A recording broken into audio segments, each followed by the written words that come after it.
ಚಕ್ರವಾಸಿನಿ ಮಹಾದೇವಿ ಅಮ್ಮ ಶ್ರೀ ಸಿಂಹವಾಹಿನಿ.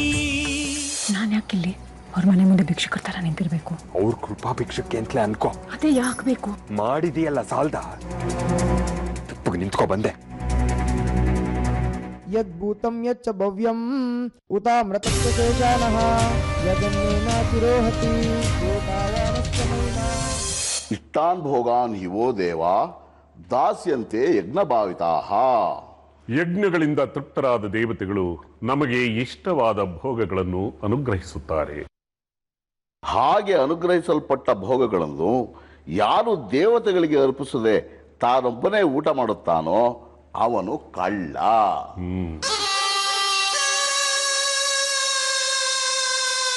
ಯಜಮಾನ್ರೆ ನಮಸ್ಕಾರ. ದೊಡ್ಡವರು ಬಂದ್ರಿ ಅಂತ ಗೊತ್ತಾಯ್ತು. ಏನು ಬಂದ್ರಿ? ನಮ್ಮಿಂದ ಏನಾಗಬೇಕಾಗಿತ್ತು? ಮನೇಲಿ ಎಲ್ರೂ ಸೌಖ್ಯನೋ? ಎಲ್ಲಿ ಬರಬೇಕು ಸ್ವಾಮಿ?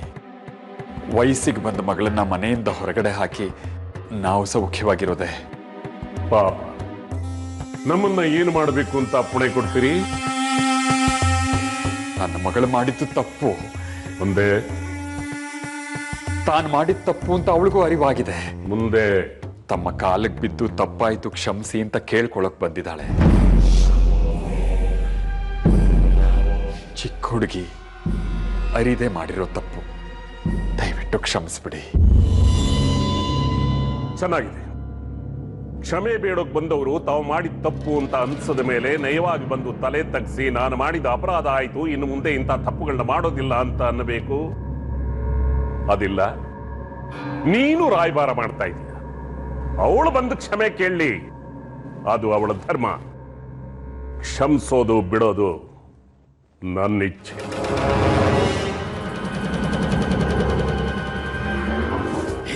ಬಾರೆ ನನ್ನ ಜೊತೆಗೆ. ಅವ್ರ ಕಾಲಿಗೆ ಬಿದ್ದು ತಪ್ಪಾಯ್ತು ಅನ್ಬೇಕು ಅಷ್ಟೇ. ಬಾ. ಕುತ್ತಿಗೆ ಹಿರಿದ್ಕೊಂಡ್ಬೇಕಾದ್ರೆ ಸಾಯ್ತೀನಿ, ಅವ್ರ ಕಾಲ್ ಮಾತ್ರ ಹಿಡಿಯಲ್ಲ. ಸಾಯೋದೆ ಅಂತಾದ್ಮೇಲೆ ನಮ್ಮನ್ನಾದ್ರೂ ಉಳಿಸಿ ಸಾಯುವಂತೆ. ಬಾ. ಆಗಲ್ಲಪ್ಪ, ಅವ್ರ ಕಾಲ್ ನಾನು ಹಿಡಿಯಲ್ಲ. ಆಯ್ತು, ನಿಂದೇನು ತಪ್ಪಿಲ್ಲ. ನಮ್ಮಂತ ಗತಿ ಇಲ್ದವ್ರ ಹೊಟ್ಟೆಲ್ ಹುಟ್ಟಿದ ತಪ್ಪಿಗೆ ನಿನಗೆ ಬೇಕಿಲ್ದೇ ಇದ್ರು ಅವ್ರ ಕಾಲ್ ಹಿಡಿದು ಕ್ಷಮಿಸು ಅಂತ ಒಂದ್ಸರ್ತಿ ಕೇಳು, ಆಮೇಲೆ ನಿನ್ನಿಷ್ಟ. ಅಪ್ಪ ಬಾರೆ.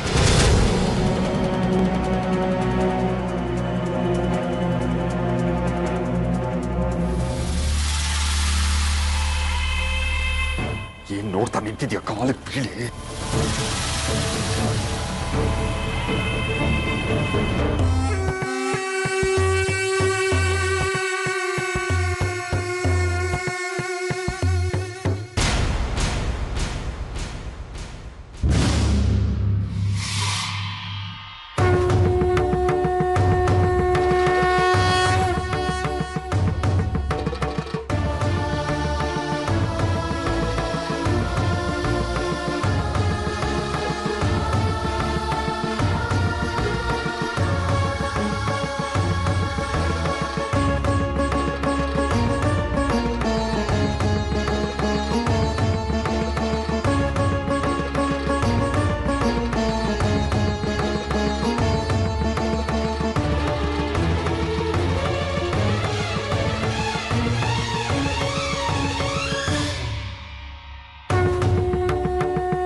ನೀವು ಮಾಡ್ತಿರೋದು ಸರಿ ಇಲ್ಲ.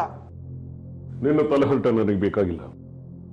ನೀವು ತಪ್ತಿರುವಾಗ ಚಿಕ್ಕವನಾದ್ರೂ ತಿಳಿ ಹೇಳಬೇಕಾದ್ದು ನನ್ನ ಧರ್ಮ.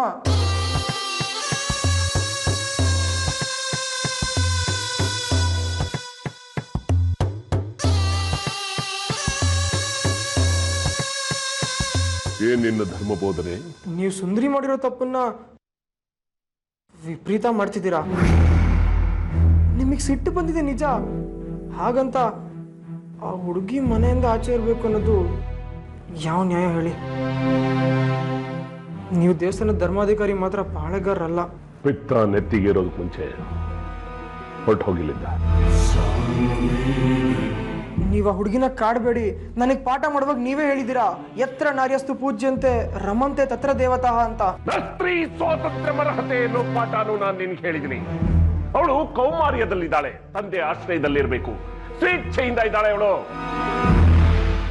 ಅದಕ್ಕೆ ಹಿರಿಯನಾಗಿ ನಾನು ಅವಳಿಗೆ ಶಿಕ್ಷೆ ವಿಧಿಸಿದ್ದೀನಿ.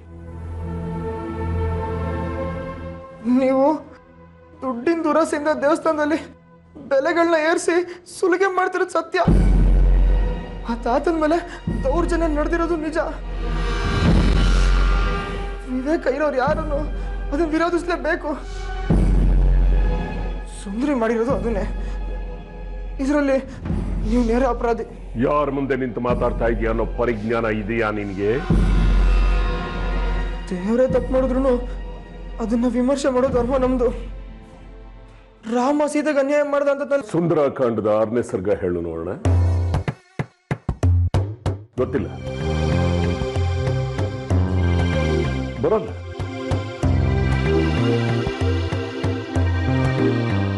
ನ್ಯಾಯಶಾಸ್ತ್ರ, ಅರ್ಥಶಾಸ್ತ್ರ, ಧರ್ಮಶಾಸ್ತ್ರ, ಕಾಳಿದಾಸ, ಬಾಣ, ದಂಡಿ, ಶಂಕರ, ರಾಮಾರ್ಜ ಎಲ್ರದ್ದು ಓದಿದೆ. ನನಗೆ ಬುದ್ಧಿ ಹೇಳೋದು ಬರಬೇಡ. ಪಾಪ ಹುಡುಗಿ. ಓ ಹುಡುಗಿ ವಿಚಾರ ನಿನಗೆ ಬೇಡ.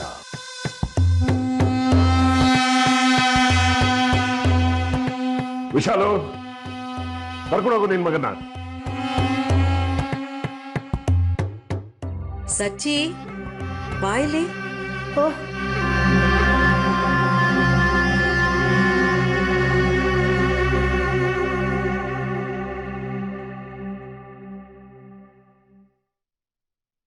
ದೇವಸ್ಥಾನದಲ್ಲಿ ಸೇವೆ ಇದೆ ನಡಿ, ಸಮಯ ಆಯ್ತು. ತಾಳೆಗರಿ ಕೊಡ್ತೀನಿ ಅಂತ ಹೇಳಿದ್ರಿ. ಕೊಡ್ತೀನಿ ಅಂದ ಮೇಲೆ ಕೊಡ್ತೀನಿ. ಪದೇ ಪದೇ ನನ್ನನ್ನು ಕಾಡ್ತಾ ಇರಬೇಡಿ. ಒಳ್ಳೆತನ ಇದ್ರೆ ನಾನು ಮನುಷ್ಯ, ಇಲ್ಲದೆ ಇದ್ರೆ ನನ್ನಂತ ಕೆಟ್ಟವನ್ನ ನೋಡೋದಕ್ಕೆ ಸಾಧ್ಯನೇ ಇಲ್ಲ. ನೋಡಿ,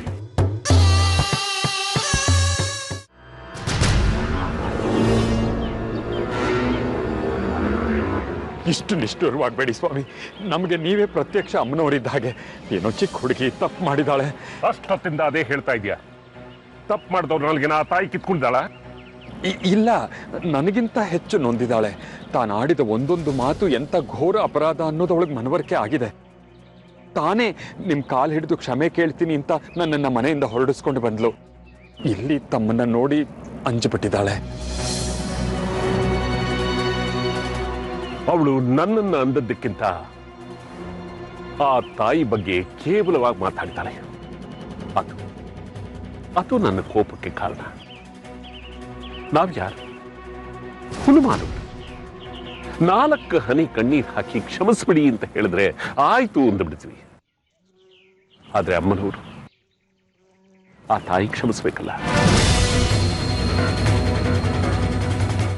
ನೀವು ಕ್ಷಮಿಸಿದ್ರೆ ಅಮ್ಮನವ್ರು ಕ್ಷಮಿಸಿದ ಲೆಕ್ಕನೇ. ದೈವಾಂಶ ಸಂಭೂತರು ನೀವು. ಕೃಪೆ ತೋರಿಸಿ. ಬಡವರು ನಾವು, ಸಾಯೋ ತನಕ ನಿಮ್ಮ ಹೆಸರು ಹೇಳಿ ಬದುಕೋತೀವಿ. ಅವಳು ಅಷ್ಟೇ, ನೀವು ತೋರಿಸಿದ ದಾರಿಲೇ ನಡೀತೀನಿ ಅಂತ ಹೇಳಿದಾಳೆ. ಆಯ್ತು, ಕರಿ.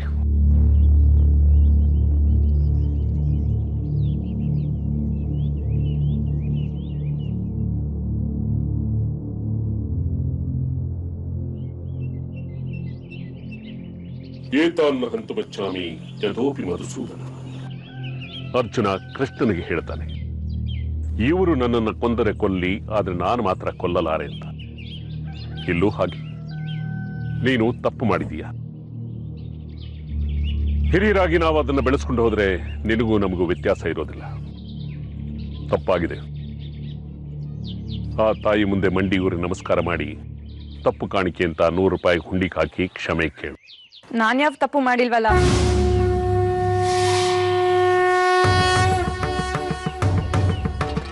ವಯಸ್ಸಾದ ವ್ಯಕ್ತಿ ಮೇಲೆ ನಡೆದ ದೌರ್ಜನ್ಯನ ವಿರೋಧಿಸಿದೀನಿ, ಪ್ರಶ್ನಿಸಿದೀನಿ. ದೇವಸ್ಥಾನದಲ್ಲಿ ನೀವು ನಡೆಸಿರೋ ಅನ್ಯಾಯದ ಬಗ್ಗೆ ಮಾತಾಡಿದ್ದೀನಿ. ಅದು ನನಗೆ ತಪ್ಪು ಅಂತ ಅನಿಸಿಲ್ಲ. ಹೀಗಿರುವಾಗ ನಿಮ್ಮ ಅಹಂಕಾರ ತೃಪ್ತಿಪಡಿಸಕ್ಕೆ ನಾನ್ಯಾಕೆ ಕ್ಷಮೆ ಕೇಳಲಿ? ಮಾಗಬೇಕು. ಇನ್ನು ಈಚು ಕಾಯಾಗಿ ಹಣ್ಣಾಗಿ ಆಗಲಿ. ಒಣಗಿದ್ರೇನೆ ಉರುಬಲು ಉರಿಯೋದು, ಬೆಂದ್ರೇನೆ ಬದುಕು ಹಸನಾಗೋದು. ಬೇಯಿಲಿ.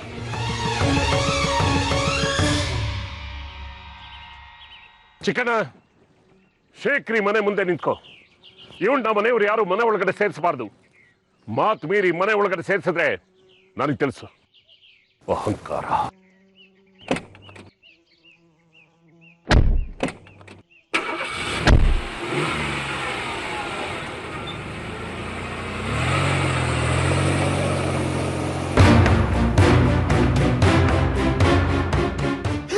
ಮೆಟ್ಕೊಂಡಿದ್ಯೇನೆ ನಿನ್ಗೆ? ಒಂದು ಮಟ್ಟಕ್ಕೆ ಮಾತಾಡಿ ಅವ್ರನ್ನ ಒಪ್ಪಿಸಿದ್ದೆ. ಬಾಯ್ ಬಂದ ಹಾಗೆ ಮಾತಾಡಿಲ್ಲ, ಹಾಳು ಮಾಡ್ಕೊಂಡಿಲ್ಲ. ಹಾಳಾಗಿ ಹೋಗು.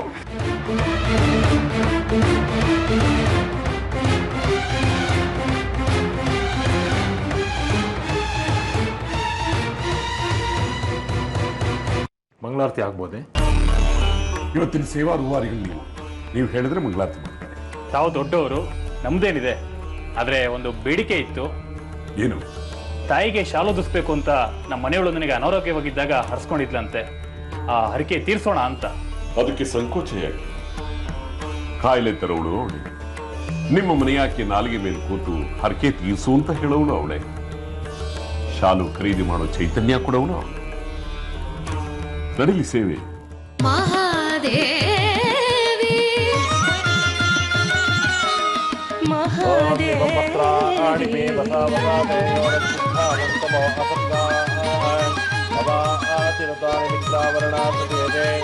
महाकाली महालक्ष्मी महासरस्वत्यात्मकाय दुर्गा परमेश्वर्यै नमः वज्रयुक्तं समर्पयामि।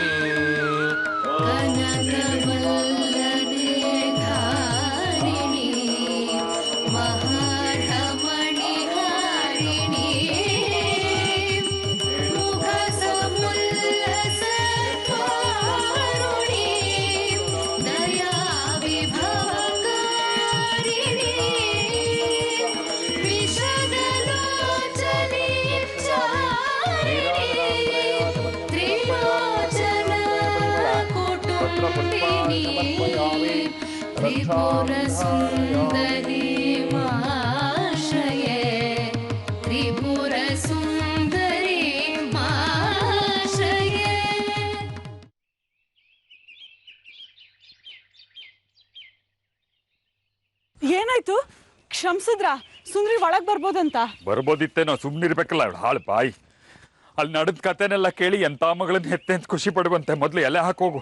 ಹಸುವಿನಿಂದ ಪ್ರಾಣ ಹೋಗ್ತಿದೆ, ಹೆಜ್ಜೆ ಇಡಕ್ಕೂ ಪ್ರಾಣ ಇಲ್ಲ. ಯಾಕೆ ನಿಂತೆ? ಕೆಲಸದಿಂದ ಬಂದವಳು ಇಲ್ಲೇ ಕೂತ್ಬಿಟ್ಟಿದ್ದೆ. ಅಲ್ಲಿ ಏನಾಯ್ತು ಅನ್ನೋ ಯೋಚನೆನಲ್ಲಿ ಅಡಿಗೆ ಗಿಡದ್ ಮರ್ತು ಬಿಟ್ಟೆ. ಒಬ್ರಿಗೂ ಜ್ಞಾನ ಇಲ್ಲ ಮೈ ಮೇಲೆ ಇಲ್ಲಿ ಮನೆಯಲ್ಲಿ. ಒಂದ್ ನಿಮಿಷ ಇಟ್ಬಿಡ್ತೀನಿ. ಸುನೀತಾ, ನೀನಾದ್ರೂ ಮಾಡಿದೇನೆ? ಅರ್ಥ ಆಯ್ತು ಬಿಡು. ಮನೆಯಲ್ಲಿ ಯಾರು ಇರ್ಲಿಲ್ಲ, ಒಬ್ರ ಕಿವಿನಲ್ಲಿ ಇನ್ನೊಬ್ರು ಬಾಯಿ ಇಟ್ಕೊಂಡು ನನ್ನನ್ನು ಬೈಕೊಳ್ಳೋದಕ್ಕೆ ಸಮಯ ಸಾಕಾಗಿರೋದಿಲ್ಲ. ಇನ್ನು ಅಡಿಗೆ ಎಲ್ಲಿ ಮಾಡ್ತೀರಾ? ಸುಮ್ನೆ ಅವಳೆ ಯಾಕೆ ಅಂತ್ಯ? ಇಷ್ಟೊತ್ತು ಆ ಜಗ್ಗಿ ಬಂದು ಕೂಗಾಡ್ಬಿಟ್ಟು ಹೋದ. ನೀನ್ ಬರಕ್ 10 ನಿಮಿಷ ಮುಂಚೆನಿಗೆ ಅವನ್ ಬಂದೋಗಿದ್ದು. ಇಷ್ಟೊತ್ತು ಅಳ್ತಾ ಕೂತಿದ್ಲು. ಇನ್ ಹೆಂಗ್ ಮಾಡ್ತಾಳೆ? ಈಗ ಮಾಡ್ತೀನಿ ಬಿಡಕ್ಕ. ಏನು ಬೇಡ ತಾಯಿ, ನಾ ಮಾಡ್ಕೋತೀನಿ, ಮಾಡಿ ಸಾಯ್ತೀನಿ. ಯಾಕಮ್ಮ ಹೀಗ್ ಕಾಡ್ತೀಯ ನಮ್ಮನ್ನ? ನಮ್ಮಿಂದ ಏನ್ ತಪ್ಪಾಗಿದೆ ಅಂತ ಈ ಶಿಕ್ಷೆ? ಆ ಹುಡುಗಿನ ಕ್ಷಮಿಸೋ ಬುದ್ಧಿ ಕೊಡ್ಬಾರ್ದು ಅವ್ರಿಗೆ. ಸುಮ್ನಿರಮ್ಮ, ಅವಳೇನ್ ಕೇಳ್ಕೊಳ್ತೀಯ? ಹಾಕು ಇನ್ನೂ 4 ಕೆನ್ನೆ ಮೇಲೆ, ಬುದ್ಧಿ ಬರ್ಲಿ. ಸದಾ ಅಂತಿರ್ತಾಳೆ ಅಮ್ಮನವ್ರನ್ನ. ಇನ್ನೂ ಅನುಭವಿಸ್ತೀಯ, ನೋಡ್ತಿರು. ದಯವಿಟ್ಟು ಏನು ಅನ್ಬೇಡಿ ಅವಳನ್ನ. ಹಸ್ಕೊಂಡಿದ್ದಾಳೆ ಪಾಪ. ಮೊದ್ಲು ಅನ್ನಕ್ಕಿಡೆ, ಆಮೇಲೆ ಪುರಾಣ. ಲಲಿತಾ, ಲಲಿತಾ, ಏನಾಯ್ತೆ? ಕಣ್ ಕತ್ಲೆ ಬಂದ ಹಾಗಾಯ್ತು. ಇನ್ನೇನಾಗತ್ತೆ? ನೆನ್ನೆ ಮಧ್ಯಾಹ್ನ ತಿಂದಿದ್ದು, ರಾತ್ರಿ ಊಟನೂ ಇಲ್ಲ. ಕಣ್ಣು ಕತ್ಲೆ ಬರುತ್ತೆ, ಪ್ರಾಣನೂ ಹೋಗುತ್ತೆ. ಎಲ್ಲರೂ ಪ್ರಾಣ ತೆಗೆದ್ಬಿಡೆ. ಸುಮ್ಮನೆ ಇರಿ, ಸರಿ ಹೋಯ್ತು ಅನ್ನಲ್ಲ. ಮೊದಲು ದೇವ್ರ ಹತ್ರ ಇರೋ ಹಾಲು ಕುಡಿ, ಆಮೇಲೆ ಅನ್ನಕ್ಕಿಡುವಂತೆ.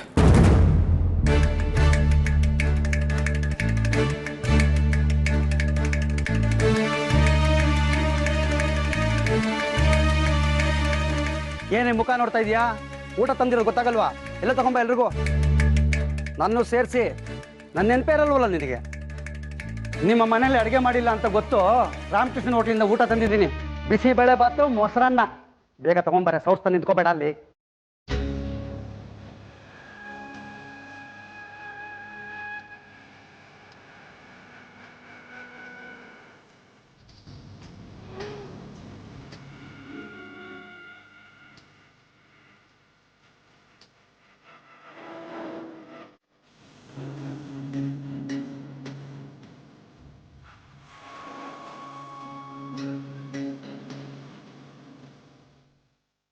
ಯಾಕೆ ಸುಂದ್ರಿ ನೀನ್ ತಿಂತ ಇಲ್ಲ?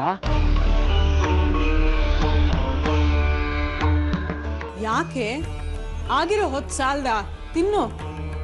ಅದೇನು ಅಂತ ಆಮೇಲೆ ನೋಡೋಣ. ನನ್ನ ಮನೆ ಒಳಗಡೆ ಸೇರಿಸ್ಕೊಳ್ಳೋವರೆಗೂ ನಾನು ತಿನ್ನೋದಿಲ್ಲ, ಯಾಕಂದ್ರೆ ಪ್ರಾಣ ಹೋಗ್ಲಿ. ನಿನ್ನ ಮನೆಯಿಂದ ಹೊರಗಡೆ ಹಾಕಿರೋದು ನಾವಲ್ಲ, ವಿರೂಪಾಕ್ಷ ಶಾಸ್ತ್ರಿಗಳು. ಅವ್ರ ಎದುರಿಗೆ ಬಾಯಿ ಮುಚ್ಕೊಂಡಿದ್ದಿದ್ರೆ ಇದೆಲ್ಲ ಆಗ್ತಿತ್ತಾ? ತಿನ್ನೆ, ಅದಕ್ಕೆ ಪ್ರಸಂಗಿ. ನನ್ನನ್ನು ನಮ್ಮ ಮನೆ ಒಳಗಡೆ ಸೇರಿಸ್ಬೇಡ ಅನ್ನೋದಕ್ಕೆ ಅವ್ರು ಯಾರು? ಅವ್ರನ್ನ ಎದುರಾಕೊಂಡ್ರೆ ಜೀವನ ಕಷ್ಟ ಆಗುತ್ತೆ ಅಂತ ಗೊತ್ತಿರ್ಲಿಲ್ವಾ? ಜಗತ್ನಲ್ಲಿ ಇರೋರೆಲ್ಲ ಈ ದೇವಸ್ಥಾನನೇ ನಂಬ್ಕೊಂಡಿದಾರ. ಬೇರೆ ಕೆಲಸ ನೋಡ್ಕೊಳ್ಳೋಣ, ನಮ್ಗೆ ಯಾಕೆ ಅವ್ರು ಹಂಗು? ಏನ್ ನಿಂತ್ಗಳಿಗೆ ಬೇರೆ ಕೆಲಸ ಅಂದ್ರೆ ತಮಾಷೆನಾ? ನೀನ್ ತಪ್ಪು ಮಾಡಿರೋದಂದ್ರೆ ನಮ್ಮನ್ನೆಲ್ಲ ಈ ಸ್ಥಿತಿಗೆ ತಂದಿದ್ಯಾ. ನನ್ ಕಣ್ಣೆದ್ರಿಗೆ ಒಬ್ರಿಗೆ ಅನ್ಯಾಯ ಆಗ್ತಿದ್ರೆ ವಿರೋಧಿಸೋ ತಪ್ಪಾ? ತಪ್ಪು ಅಮ್ಮನವ್ರನ್ನ ನಿಂದಿಸೋದು. ಮಂಗಳಾರತಿ ತಗೊಳಲ್ಲ ಅಂತ್ಯ, ಪ್ರಸಾದ ತಗೊಂಡ್ ಭಿಕ್ಷುಕರಿಗೆ ಹಂಚ್ತೀಯ. ಅಮ್ಮನವ್ರು ಇಲ್ಲ ಅಂತ್ಯ, ಸರಿ ಇಲ್ಲ ಅಂತ್ಯ. ಇಷ್ಟು ದಿವಸದ ಪರಿಣಾಮ ಇದು. ಇಷ್ಟು ದಿವಸ ಹೇಳ್ತಿದ್ರು, ಸಹಿಸ್ಕೋತಿದ್ರು. ಇವತ್ತು ಅವಕಾಶ ಸಿಕ್ತು, ತೆಗ್ದು ಹೊರಗೆ ಹಾಕಿದ್ರು. ಆಯ್ತು, ನಾನ್ ಮಾತಾಡಿ ತಪ್ಪು ಅನ್ನೋ ಹಾಗಿದ್ರೆ ನಿಮ್ ತಾಯಿ ಅನ್ನಿಸ್ಕೊಂಡು ನನ್ ಪ್ರಾಣ ತೆಗಿಲಿ. ನಾನು ಉಪವಾಸ ಇರ್ತೀನಿ, ನಿಮ್ ತಾಯಿ ಹಠಾನೆ ಗೆಲ್ಲಿ.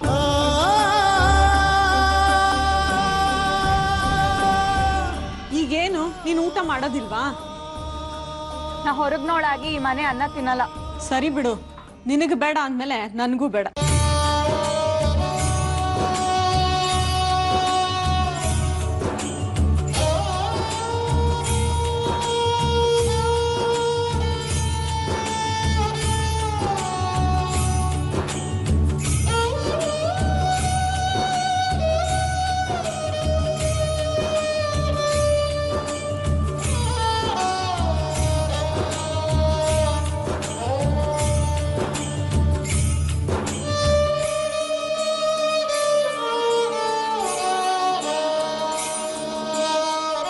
ಹಾಗಾದ್ರೆ ನೀವು ಯಾರು ಊಟನೇ ಮಾಡಲ್ವಾ?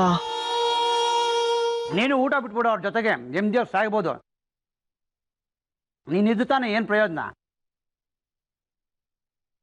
ಏನೋ ಹೊಟ್ಟೆ ಹಸ್ತಿದ್ದಾರೆ ಅಂತ ಊಟ ತಂದು ಕೊಟ್ರೆ ತಿನ್ನೋ ಭಾಗ್ಯವೂ ಇಲ್ಲ. ಮುಂಡೆ ಮಗ ಚೆನ್ನಾಗಿ ಮಾಡಿದಾನೆ ರಾಮಕೃಷ್ಣ ಬಿಸಿಬೇಳೆ ಬಾತು.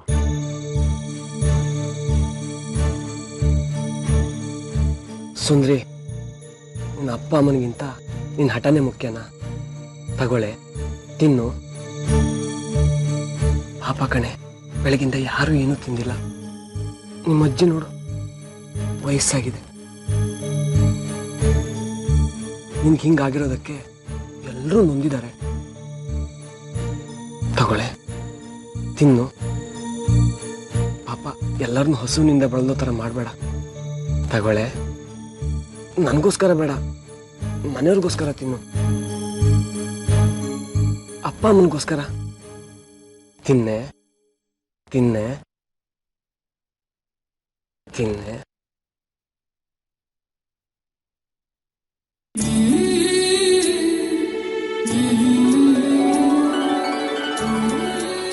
ಎಲ್ಲರೂ ಊಟ ಮಾಡಿ, ನನಗೋಸ್ಕರ ಉಪವಾಸ ಕೆಡೋದು ಬೇಡ.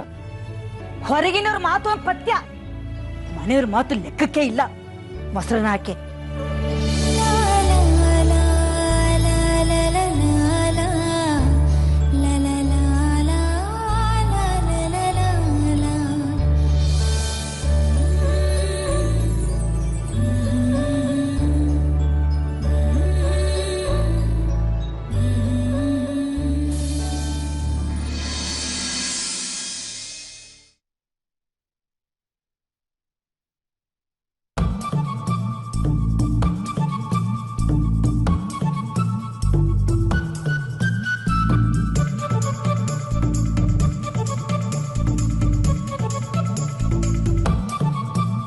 ತಗೊಳ್ಳಿ ಬಿಲ್ಲು. ಯಾವ್ದು? ಇಷ್ಟೊತ್ತವರೆಗೂ ತಿಂದ್ರಲ್ಲ ಬಿಸಿಬೇಳೆ ಬಾತು ಮೊಸರನ್ನ, ಅದ್ರದ್ದು ದುಡ್ಡು ನಾನ್ ಕೊಡ್ಬೇಕಾ? ಇನ್ನೇನು ಪಕ್ಕದ ಮನೆಯವ್ರ ಕೊಡ್ತಾರೆ. ನಿಮ್ಮ ಹೆಸರಲ್ಲೇ ತಂದಿರೋದಪ್ಪ, ಮರಿಬೇಡಿ. ಇವತ್ತಿಲ್ಲ ಅಂದ್ರೆ ನಾಳೆ ಕೊಡಿ. ಯಾವನ್ ಹೇಳಿದ್ದ ತಗೊಂಬ ಅಂತ? ನಾವು ಅನ್ನ ಬೇಯಿಸ್ಕೊಂಡು ಅದಕ್ಕೆ ಚಟ್ನಿ ಪುಡಿನ ಉಪ್ಪಿನಕಾಯಿ ನೆನ್ಸ್ಕೊಂಡು ತಿಂತಿದ್ವಿ.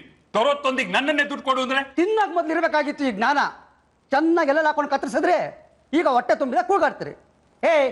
ಇನ್ನು ಏನೇ ನೀನು ಬೆರಳು ಚೇಪ್ಕೊಂಡು ಸೊರ ಅಂತ ನಡಿಯಲ್ಲಿ. ಮನೇಲಿ ಇನ್ನ ಕಸ ಗುಡಿಸಿಲ್ಲ, ದೀಪ ಹಚ್ಚಿಲ್ಲ, ಬಿಟ್ರಿಲ್ಲೇ ಸೆಟ್ಲ್ ಆಗ್ಬಿಡ್ತಾಳೆ. ಕೊಟ್ಬಿಡಿಯಪ್ಪ, ನಿಮ್ಮ ಹೆಸರು ಹೇಳಿರೋದು ನಾನು. ಅದಕ್ಕೆ ಕ್ಯಾರಿಯರು ಹೋಟ್ಲಿಗೆ ತಲುಪಿಸ್ಬಿಡಿ.